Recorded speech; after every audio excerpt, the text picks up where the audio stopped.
je suis Nabi Ilyes. Aujourd'hui, je vais vous présenter un mini-projet sous forme d'interface graphique en MATLAB dans le module de base de traitement du signal biomédical qui est encadré par le professeur Ansari. Alors, dans ce projet, j'ai fait 4 interfaces graphiques. La première, c'est celle-ci qui contient cette image et ces 3 onglets. Et chaque onglet contient une interface graphique. Alors, je vais commencer par vous illustrer chaque interface et puis je vais passer au code de chaque interface. Je vais commencer tout d'abord par la transformée de Fourier si je clique sur cet onglet. Alors l'interface, la transformée de Fourier s'ouvre. Ici j'ai le bouton menu. Alors je peux choisir les propositions des fonctions proposées par l'interface.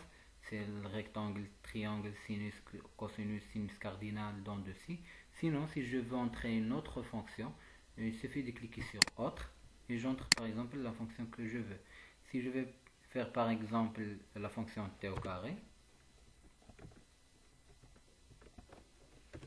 ici je vais entrer le vecteur du temps. Alors elle va commencer avec t initial et va finir avec t final. Donc si je veux faire par exemple moins 1 jusqu'à 1.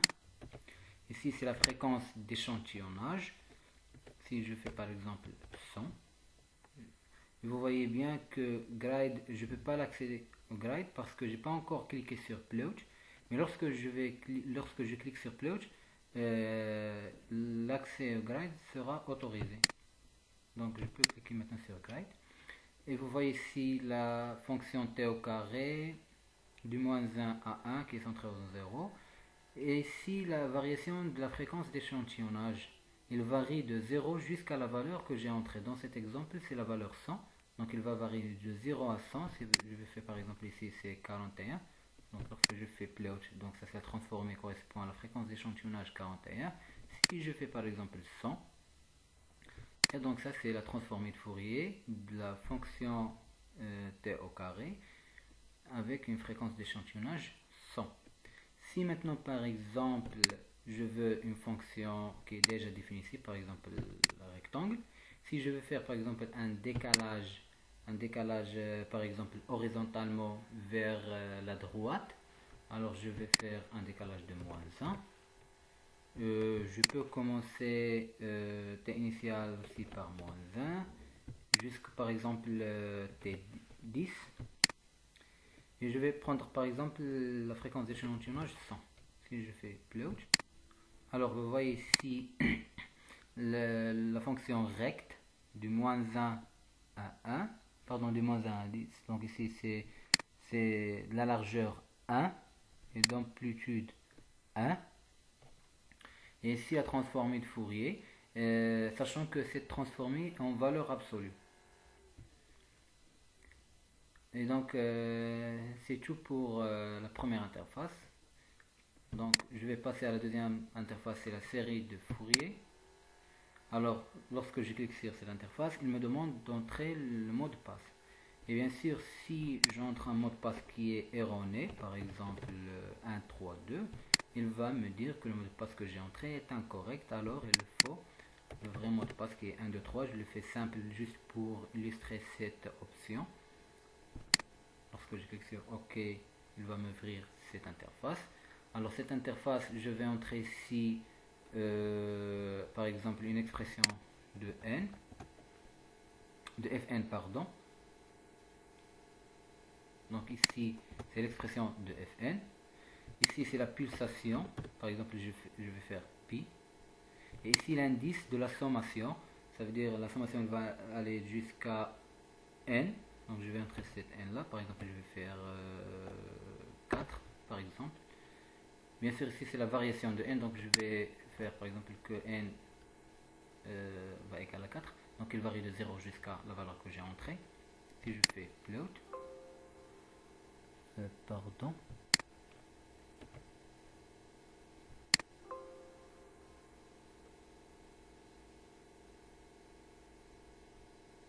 Ah oui, j'ai ajouté une parenthèse. Et voilà. Bien sûr, si je varie n, par exemple je fais n2, bien sûr la courbe va changer. Ah pardon, je vais vous illustrer la variation de n si je fais par exemple pi. Maintenant je vais faire par exemple n est égal à 10, float. Ok, pardon. Float. Voilà. Et donc si je fais varier n jusqu'à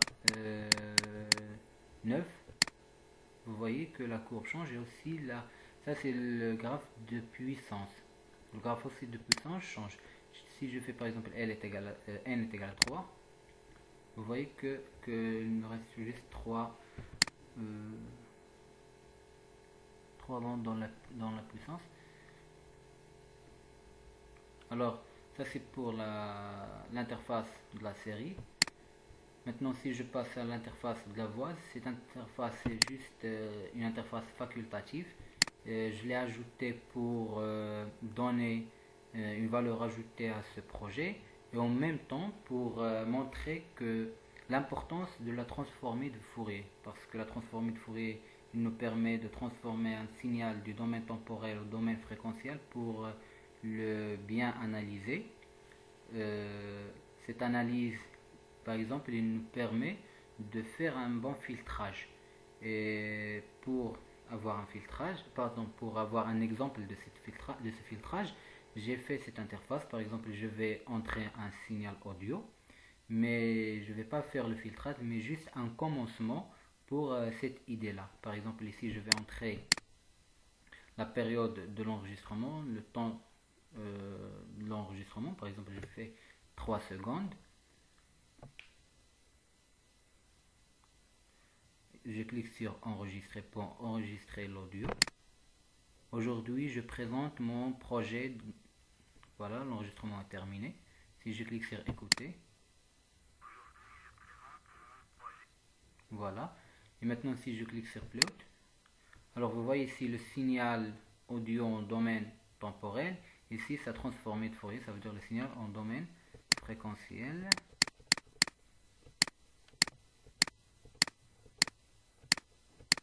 Vous voyez ici les bandes, les spectres de la transformée de Fourier. Alors, c'est tout pour les interfaces. Maintenant, je vais passer au code de chaque interface. Je vais commencer par celle-ci qui est la plus simple. Alors, il contient juste une image et 3 onglets. Alors, pour le code d'image, c'est 3 lignes. Alors, pour la première ligne, c'est pour aller à l'adresse où se trouve l'image. Ça veut dire le lien de l'image où se trouve. La deuxième ligne, c'est pour lire cette image. Et la troisième ligne, c'est pour afficher cette image qui est déjà lue. Et pour les onglets, c'est simple.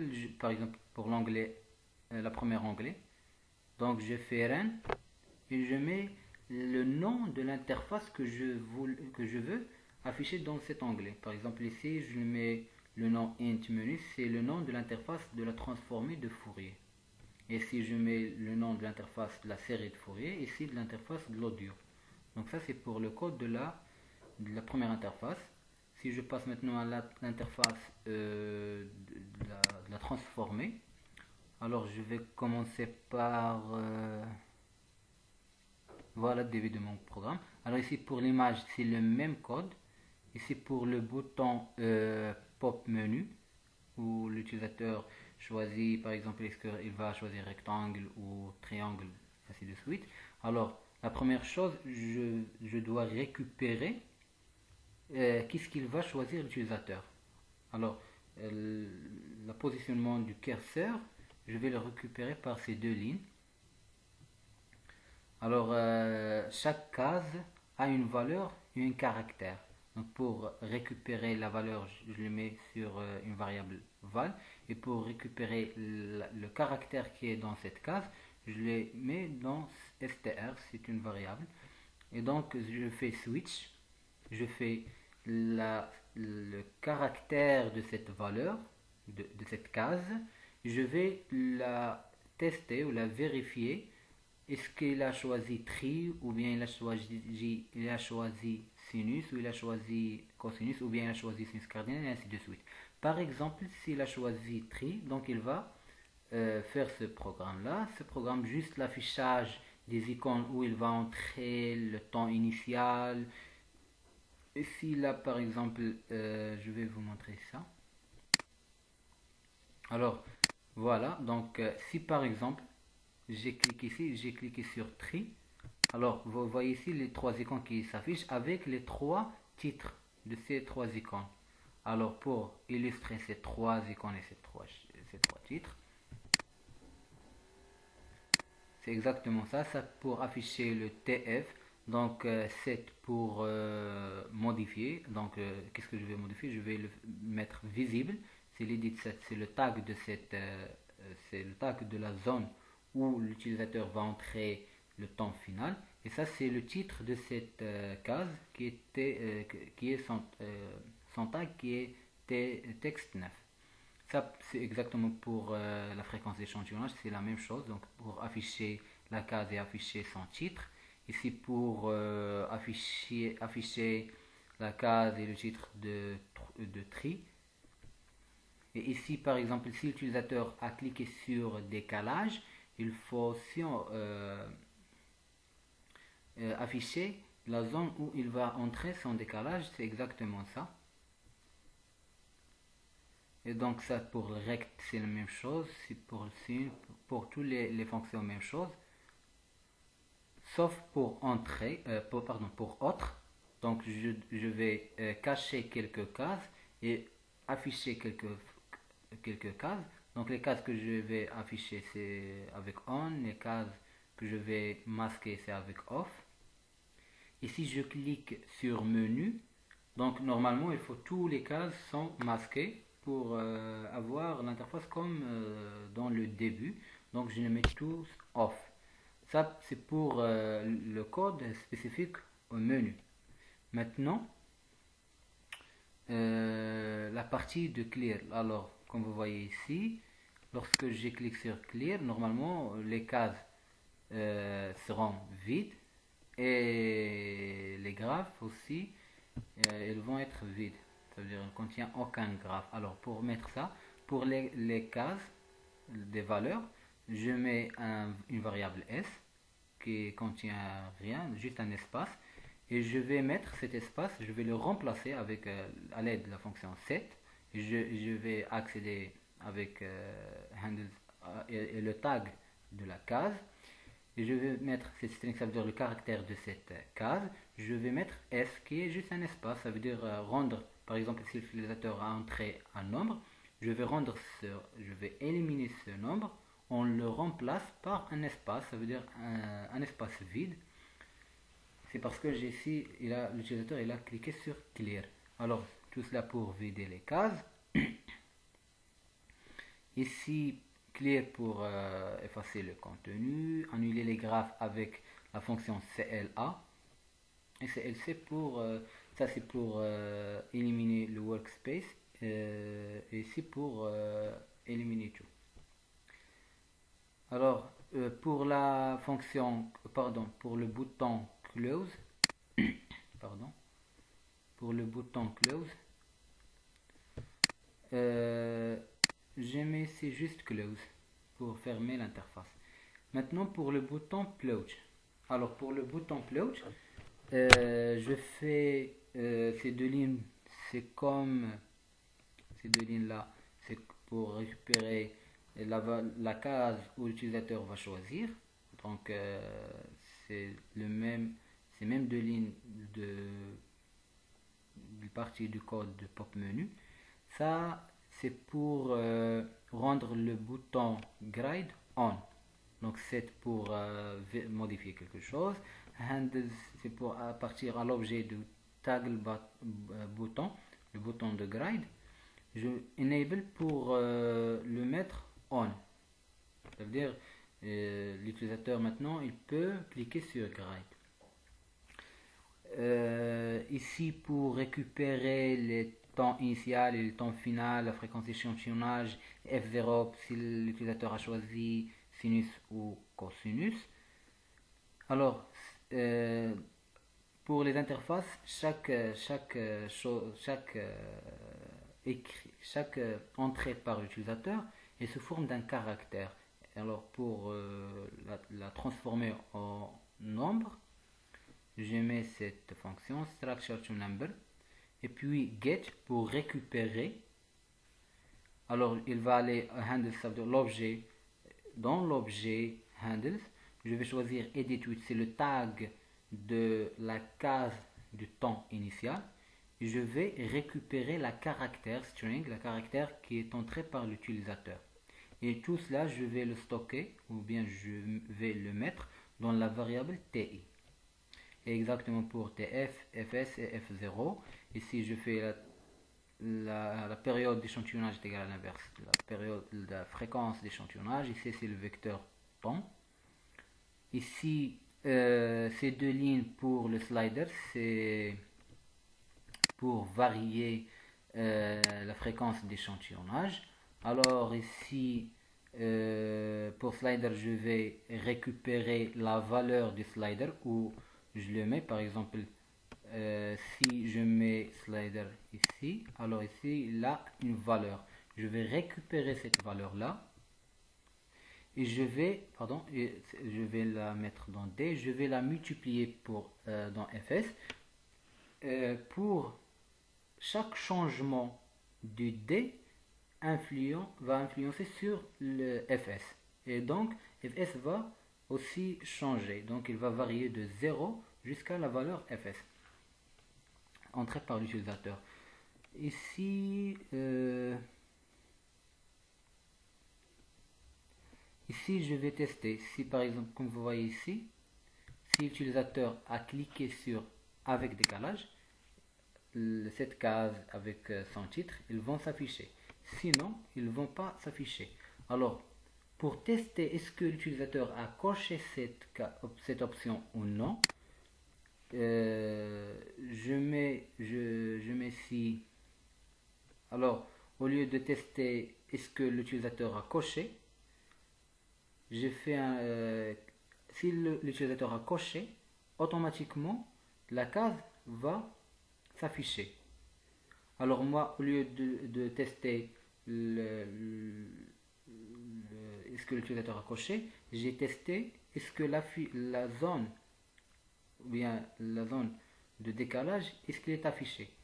Si la zone de décalage est affichée, alors automatiquement l'utilisateur a coché la zone de décalage. Je vais vous montrer ça. Alors, si par exemple rien n'est affiché, alors signifie que l'utilisateur n'est pas cliqué sur avec décalage. Mais si l'utilisateur a cliqué sur décalage, alors automatiquement ça est affiché. Donc moi j'ai raisonné au niveau d'affichage de cette zone pour tester est-ce que l'utilisateur a coché sur cette option ou non. Alors ici, edit visible, donc ici pour récupérer ou bien pour tester l'utilisateur est-ce qu'il a choisi avec décalage ou non. Alors ici je vais mettre la case on de décalage et puis je vais faire le test logique, ça veut dire si c'est vrai, ça veut dire si cette case est visible, donc if edit visible, ça veut dire if edit visible est vrai, ça veut dire est on, il est visible, il va récupérer la valeur qui va entrer l'utilisateur. Je vais la stocker dans to. Alors structure to number get handles pour récupérer la valeur. Sinon, si l'utilisateur, donc else, ça veut dire c'est faux, ça veut dire il n'est pas visible, il est caché, alors il va laisser par défaut taux est égal à 0. Et ce taux-là, je vais l'utiliser dans le programme pour calculer la fonction.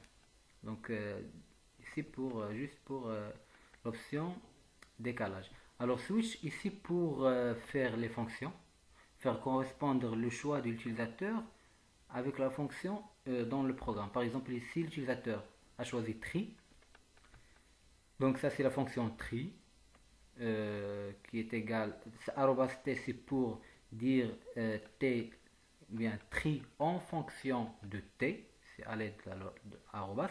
Et ça, c'est l'expression de la fonction.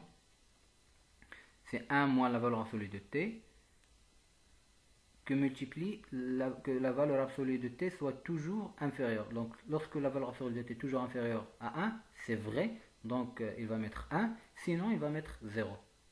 Ici, je vais correspondre la fonction à une variable s qui est tri de t plus taux. Alors, tri de t plus taux, c'est ce taux-là. Alors, si l'utilisateur a choisi faire un décalage, je vais remplacer la valeur qui va entrer ici. Sinon, je vais remplacer taux par 0 et donc juste tri de t. C'est la même chose pour le rect, même chose pour le sinus. Juste ici, l'utilisateur va entrer aussi la fréquence de sinus. Même chose pour cosinus et sinus cardinal et dents de scie. Et déjà dents de scie, c'est sawtooth qui est déjà défini par MATLAB. Si l'utilisateur a choisi autre, alors ici pour récupérer le caractère ou bien l'expression de la fonction que l'utilisateur a entrée, ici pour transformer ce caractère en fonction à l'aide de structure to function, et bien sûr je vais la mettre en j'ai appelé fctt, c'est la fonction entrée par l'utilisateur, en fonction de t à l'aide d'arrobas, et fonction user, c'est l'expression que l'utilisateur a entrée. Ici, je l'ai appelé s. Et c'est end pour la switch. Donc, je vais supposer que l'utilisateur a déjà choisi une fonction. Ici, pour l'affichage du graphe. Alors, première chose, ici, j'ai récupéré la taille du signal au domaine temporel, de S. Ici, c'est la fréquence qui va de 0 jusqu'à la taille du signal moins 1 pour avoir tous les fréquences d'échantillonnage. Et puis, je vais la diviser par m pour la normaliser, donc de 0 à 1. Et je vais la multiplier par la fréquence d'échantillonnage entrée par l'utilisateur. Ici, je vais afficher FFT pour faire la transformer. Et je vais faire FFT Shift pour réorganiser les fréquences.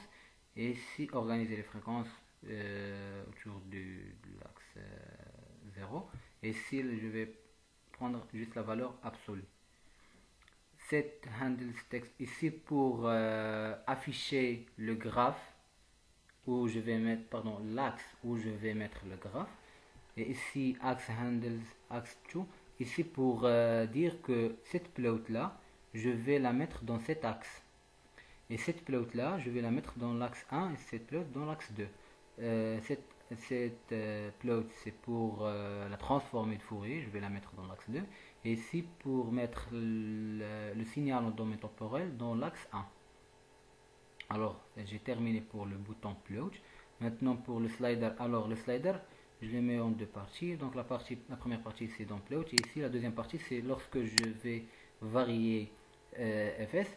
J'aimerais bien voir la valeur où slider a arrêté. Je vais la voir ici dans cette zone. Alors pour faire ce programme, c'est exactement ça. Alors tout simplement, je vais récupérer ici, je vais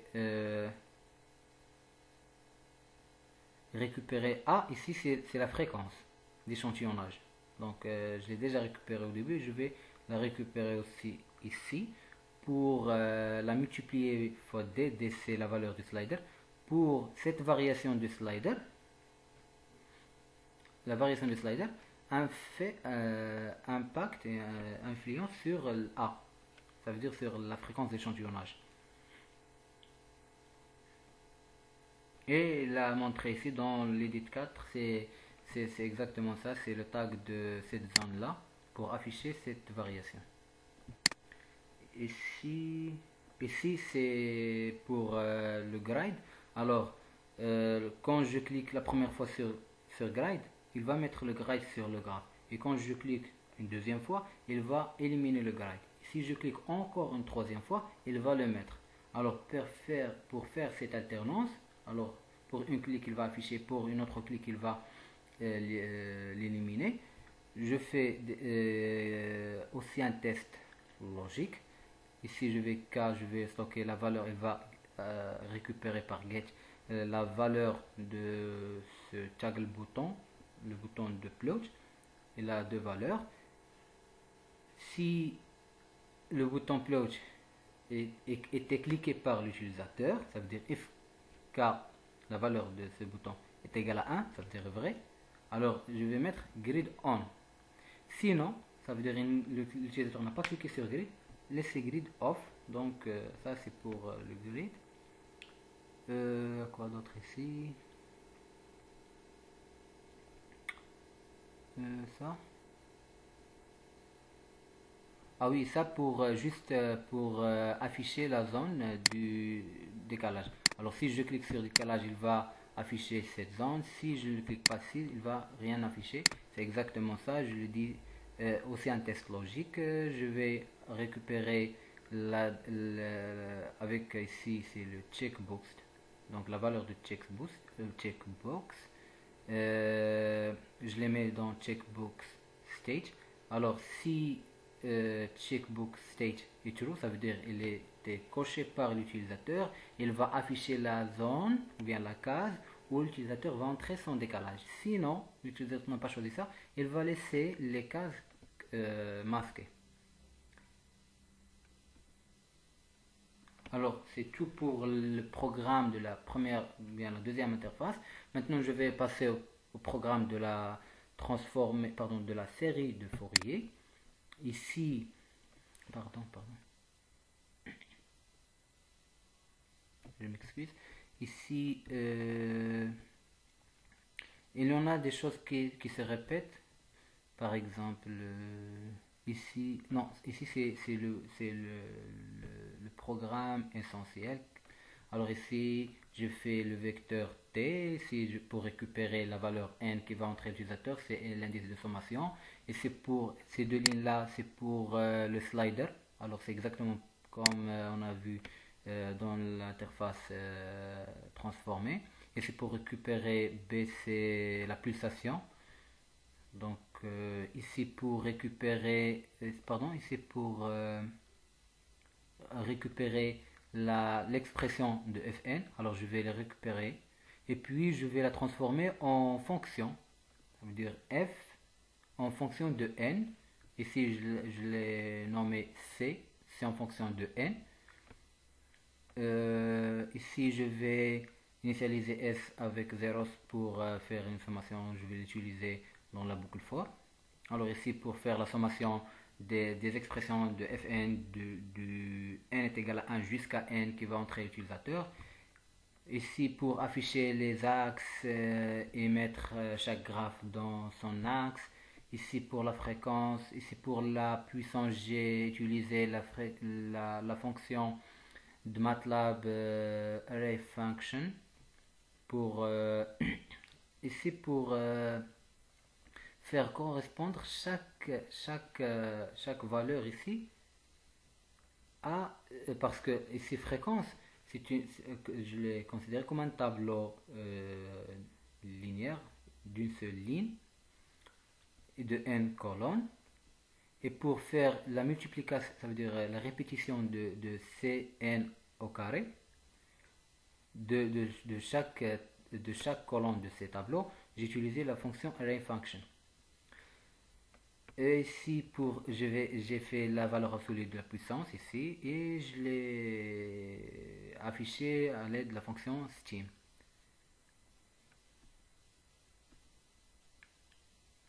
Alors ici c'est juste le bouton clear, c'est le même principe que précédent. Et c'est le close aussi la même chose. Ici pour afficher l'image, c'est exactement cette image là. Oh, pardon. Et c'est pour le mot de passe. Pardon.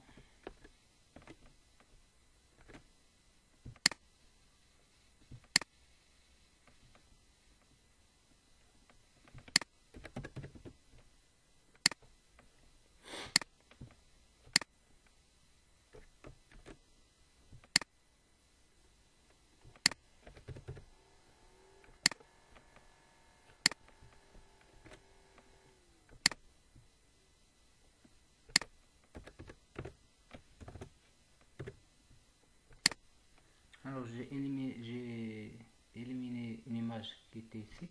J'ai pensé que je la laissais. Mais je vais rectifier ça. C'est exactement comme cette image-là. Donc je l'ai mis aussi ici, mais je pense que je l'ai éliminé. Je vais rectifier ça. Alors on était... Ça c'est pour slider aussi, pour faire montrer la variation du slider et afficher où il s'arrêtait dans une zone à côté.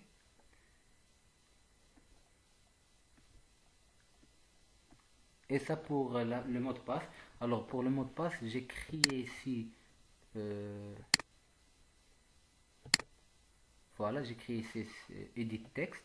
Et dans cet edit text, j'ai mis ici un autre edit text qui va afficher ce message. Ici pour entrer un caractère. Ici un bouton. Donc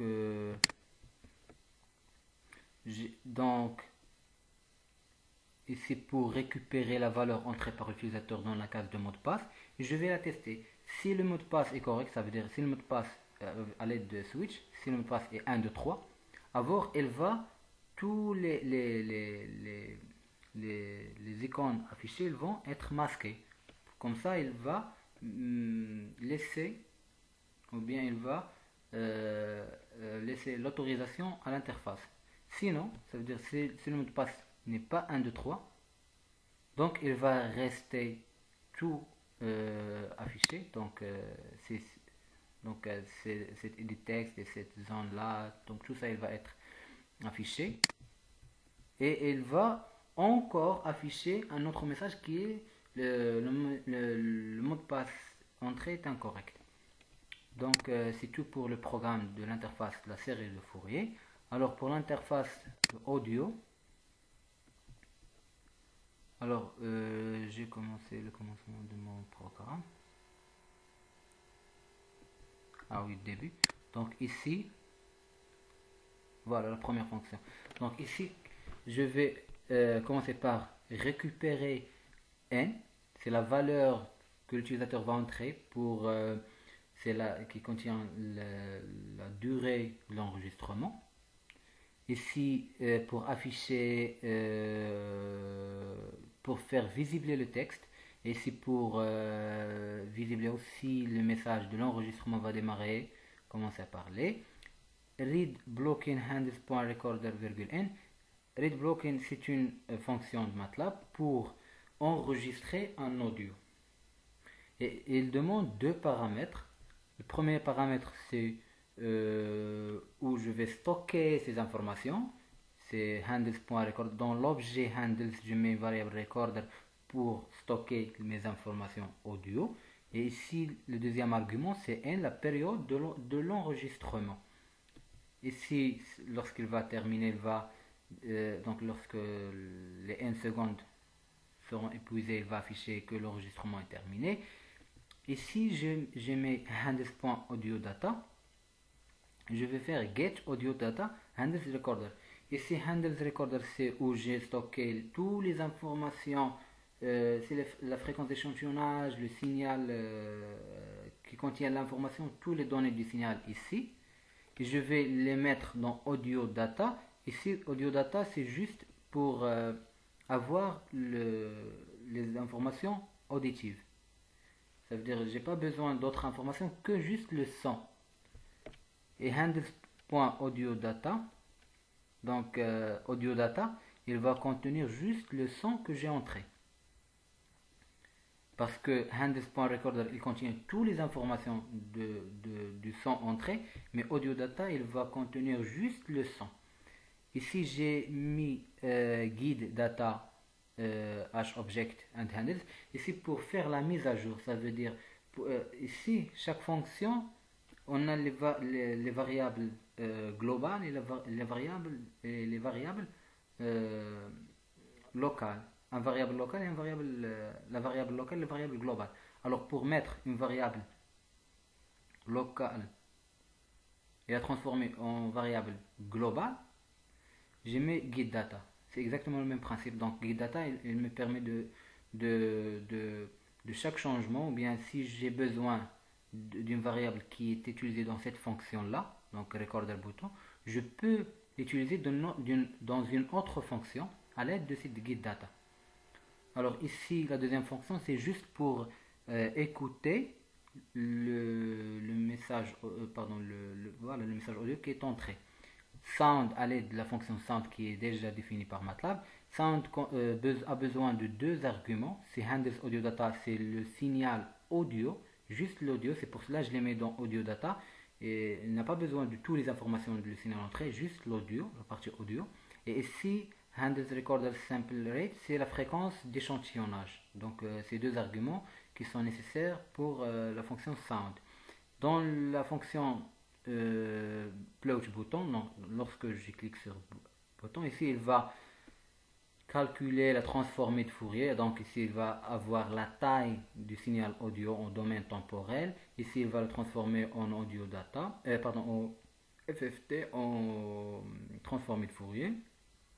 Ici c'est comme on a vu tout à l'heure pour avoir ici G pour avoir juste la moitié de la il va aller jusqu'à la moitié de fréquence de période. Donc il ne va pas prendre toute la période, donc juste la partie positive de la transformée de Fourier. Et ici pour définir la fréquence d'échantillonnage, je vais la multiplier aussi dans cette période que j'ai choisi le tout sur n pour la normaliser. Ici, j'ai fait le t, j'ai défini le vecteur du temps. Et ici, plot pour afficher le signal en domaine temporel avec les titres ici. Et dans l'axe, le premier axe, le deuxième axe normalement ici,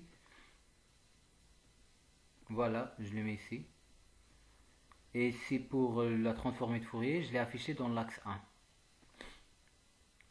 Je pense que c'est tout. Et ici pour afficher l'image, cette image là. Donc c'est le même code qu'on a déjà vu pour les images.